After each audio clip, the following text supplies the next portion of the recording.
Welcome back to Gold Rush Reporter, your trusted source for deep dive analysis into gold, silver, and the real money behind the markets. I'm your silver analyst, here to break down the truth behind what's really happening with the London Bullion Market Association, the LBMA. Right now, the LBMA is facing something we've never seen before, a stockout crisis. For the 18th straight day, spot and futures silver prices are moving in opposite directions. That is not normal. In simple terms, it means people are paying more for silver they can hold right now than for silver to be delivered in the future. This is a clear sign that physical demand is far greater than supply. The current silver price sits near 124, but that number doesn't reflect reality. The truth is, real silver is getting harder to find. And when the physical market disconnects from the paper market, it usually means a major shift is coming. Earlier this week, Bank of America shocked many in the financial world by raising its silver price target for next year to $65 per ounce. That's a huge jump from their earlier forecast. When big banks start making bold calls like that, you know the fundamentals are changing fast. They also lifted their gold target to $5,000 an ounce, suggesting that even the largest financial players are quietly preparing for a breakdown in the current monetary system. Another major player, Jefferies, which took over from a major mint distributor called Beige, has also entered the spotlight. Their lead trader is now targeting $6,600 gold, a level that seemed unthinkable not long ago. These traders believe gold is the universal language of value, something everyone eventually turns to when trust in paper money fades. And if gold is heading toward those levels, silver is bound to follow, possibly even faster, given its tighter supply and industrial demand. At the same time, political voices are adding fuel to the fire. People like Judy Shelton and former President Trump are openly talking about remonetizing gold and challenging how economic policy is controlled by the wealthy. These discussions might sound theoretical, but they're part of a much larger movement, a push toward real, tangible money once again. It's not just about precious metals. It's about trust, value, and control of the global financial system. Even longtime market experts like Andy Schectman have admitted that they've never seen this kind of physical strain before. When he says, "This is new to me," you know something serious is happening. The LBMA's supply of physical silver is shrinking fast, and this persistent backwardation shows how urgent the demand has become. Large institutions are now shifting their positions quietly. Some are even accumulating precious metals behind the scenes, anticipating a major reset in the global monetary system. When central banks and large distributors start hoarding silver and gold, it's never by accident. It's because they see what's coming before the public does. If you're watching this, make sure to like, share, and subscribe to the channel. Because what's happening right now could reshape everything we thought we knew about silver and gold. And trust me, this is just the beginning. The situation developing within the LBMA isn't just a supply issue anymore. It's turning into a full-blown systemic problem. When backwardation lasts this long, it means buyers are desperate to get their hands on metal now, not later. Normally, futures contracts trade at a premium because investors expect prices to rise over time. But when the opposite happens, it signals panic, a rush for physical silver that futures contracts simply can't satisfy. That's why this 18-day streak is such a red flag. It tells us that the paper promises of silver are being questioned, and real metal is suddenly more valuable than contracts written on paper. Right now, silver's physical market is turning red hot. Demand from industrial users, investors, and even central banks is rising sharply, while available supply continues to shrink. big refiners are struggling to fill orders, and smaller bullion dealers are reporting longer wait times for delivery. This kind of tightness hasn't been seen since 2008, when financial stress led to a similar shortage of physical bullion. But this time, the difference is that the stress is not limited to retail buyers. It's institutional. The big players are in the same race as everyone else to secure whatever metal they can before prices move higher. Commercial banks, on the other hand, have taken the opposite position. They've built massive short bets on the silver market, while managed funds, often called the dumb money, are still trying to follow outdated signals. These managed funds are now short by more than $1 billion. When the market finally turns, and it will, these positions could unwind violently, pushing silver prices up in a way we haven't seen in decades.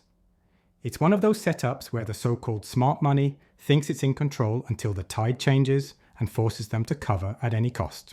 Another sign that the silver market is under pressure is the borrowing cost.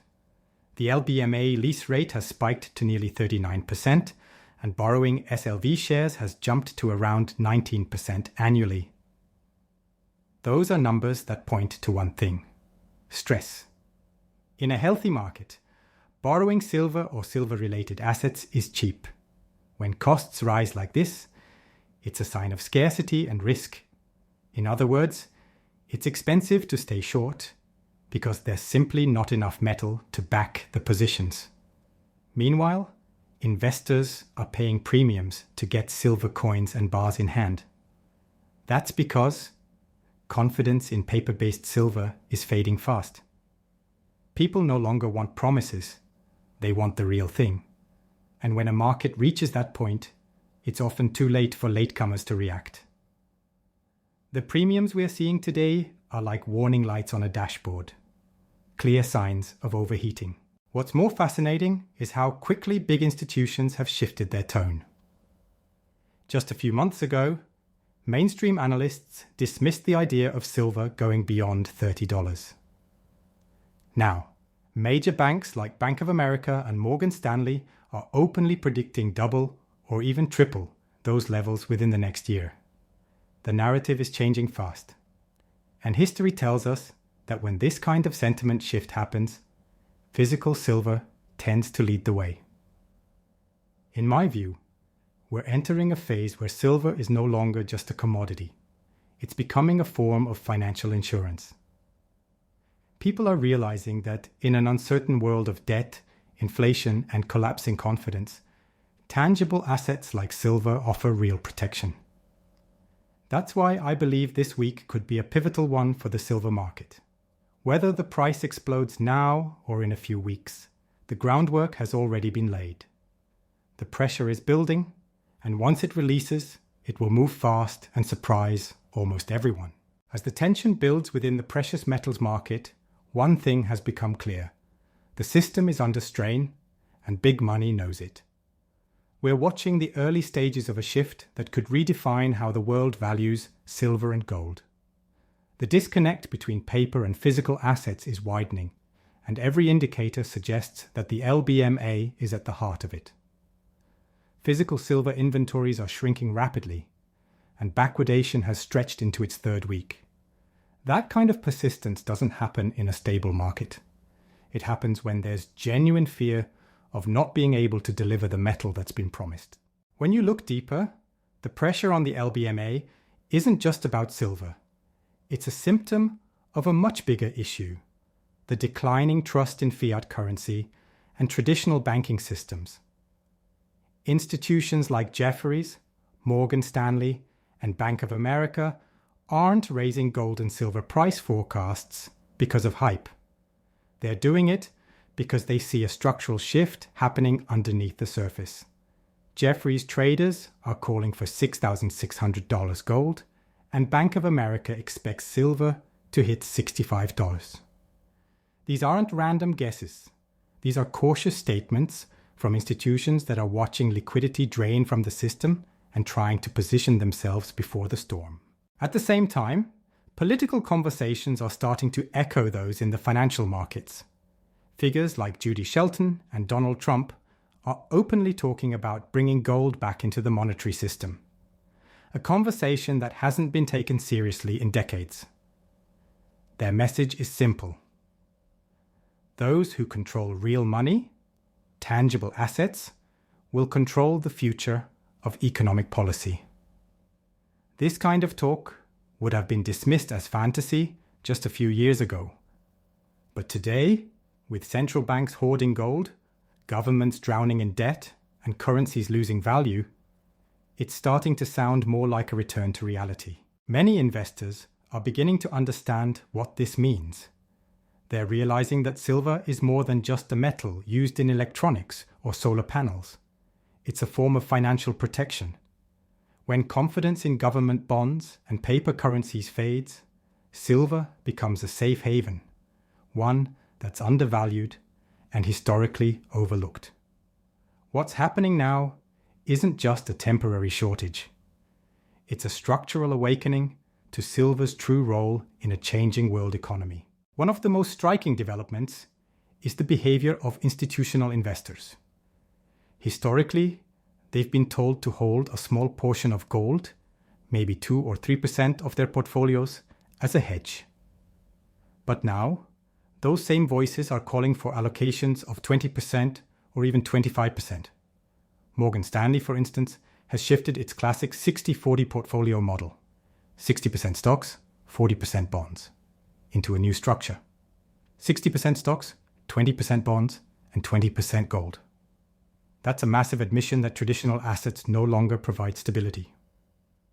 When a top-tier bank tells its clients to sell bonds and buy gold, that's a loud signal that something big is changing in the financial landscape. Jeffrey Gundlach, known as the Bond King, recently stated that a 25% allocation to gold is not overweight. For someone with his reputation to say that publicly means institutional money is now viewing gold, and by extension, silver, as core holdings, not side bets. This represents a huge shift in mindset from defensive investing to proactive preservation. These aren't retail speculators chasing headlines. These are high-level fund managers and chief investment officers managing billions of dollars. Everywhere you look, signs of this transition are emerging. From the rise in lease rates and borrowing costs to the growing scarcity of physical bars, silver is being recognized as real wealth again. It's the same pattern we've seen before major monetary shifts throughout history. First disbelief, then denial, then a sudden rush as everyone tries to reprice reality at once. Right now, we're still in the denial phase. But when the turn comes, when the market accepts that paper promises can't replace real metal, it will happen quickly and without warning. The people who understand this early will be the ones who benefit the most. The deeper we look into the LBMA's situation, the clearer it becomes that we're not just witnessing a temporary supply squeeze, we're staring at the early signs of a systemic breakdown. The LBMA and the major bullion banks that operate within it are now struggling to deliver physical silver. This isn't just about meeting orders or shipping delays. It's about the credibility of the system itself. If even one large bank fails to deliver physical metal when required, the entire chain of trust could collapse. That's why traders, refiners, and investors across the world are watching every move with intense focus. The danger lies in how deeply these bullion banks are connected to the broader financial system. They don't only deal in metals, they're tied into commercial lending, derivatives, and credit markets. If a silver-focused bank runs into trouble, it won't stay isolated. It could spread through the financial network like a shockwave. We saw a glimpse of this back in 2008, when credit default swaps brought down giants like AIG. The same structure exists today, only this time, the exposure is larger and the safeguards weaker. Credit default swaps are once again a silent risk. These are basically insurance contracts against failure, but they're only as strong as the institutions backing them. If one major bullion bank were to default on silver deliveries, those contracts would be triggered, causing ripple effects across the entire derivatives market. This could easily spill over into the commercial real estate sector, which is already under stress. Non-recourse loans and regional bank weaknesses make the situation even more fragile. When liquidity dries up in one part of the system, it usually spreads fast. And this time, silver could be the spark that lights the fuse. There's also the question of what the Federal Reserve knows and what it's not saying. We've seen statements from agencies like the FDIC admitting that public awareness of certain banking vulnerabilities could cause panic. That's why these issues are often kept behind closed doors. But investors are smartening up. The surge in demand for gold, silver, and even cryptocurrencies like Bitcoin suggests that people are quietly preparing for what comes next. They may not know the exact timeline, but they sense that something fundamental is breaking. Meanwhile, the traditional media stays quiet. Mainstream outlets are focused on entertainment, politics, and distraction, while the real financial story unfolds in silence. Analysts like John Rubino and Alistair MacLeod have been warning for years that the system's foundation is cracking. Now those warnings are becoming reality. Liquidity is vanishing, trust is fading, and the cracks are widening in plain sight. What we're experiencing isn't just another market cycle. It's the end of a phase in the global financial system. The world's monetary structure has become so overloaded with debt, leverage, and derivatives that it can no longer function normally. The LBMA struggles are simply the most visible symptom of that deeper problem. Behind the scenes, it's all connected, from bullion banks to corporate loans to government bonds. The collapse of one weak link could easily expose how fragile the entire network really is. This is why so many institutional voices are now recommending tangible assets. They're not doing it for excitement or speculation. They're doing it for survival. In times of systemic risk, owning something real, something that doesn't rely on counterparty promises, becomes essential. Silver, in particular, stands out because of its dual nature. It's both a monetary metal and an industrial necessity. That combination makes it irreplaceable. If a full-blown delivery failure occurs, confidence in paper silver could evaporate overnight. That would force prices to reprice sharply higher as investors scramble for physical holdings. In that moment, the difference between owning paper claims and real silver will be the difference between being prepared and being left behind. And right now, every indicator is telling us that this moment is getting closer. The truth is, what we're seeing today in the silver market isn't random. It's the logical result of years of manipulation, leverage, and false confidence built into the global financial system. The LBMA's stock-out crisis, persistent backwardation, and soaring lease rates are not isolated events. They're warning signs of a much bigger shift that's already underway. Every sign points to one conclusion.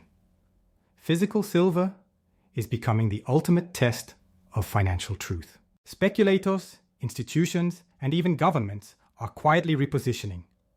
Some are moving into gold, others into Bitcoin. But silver, because of its rarity, utility, and historical role, is becoming the center of attention. For decades, silver has been the undervalued counterpart to gold, but now it's beginning to reclaim its monetary importance. As confidence in paper currencies continues to fade, silver is emerging not just as an investment, but as a form of security. We've entered a time when every ounce matters. Central banks are hoarding gold, sovereign nations are building reserves, and private investors are draining supply. When the next phase begins, there won't be enough metal to go around. The market is quietly resetting itself, 1 ounce at a time, and those who understand this early will be the ones standing strong when the paper markets finally break. What's happening at the LBMA is a reflection of the global financial reality. A system built on debt and derivatives can only stretch so far before it snaps. When that happens, silver and gold won't just rise in price, they'll rise in importance. They'll become the foundation of whatever monetary system comes next. The signs are already here.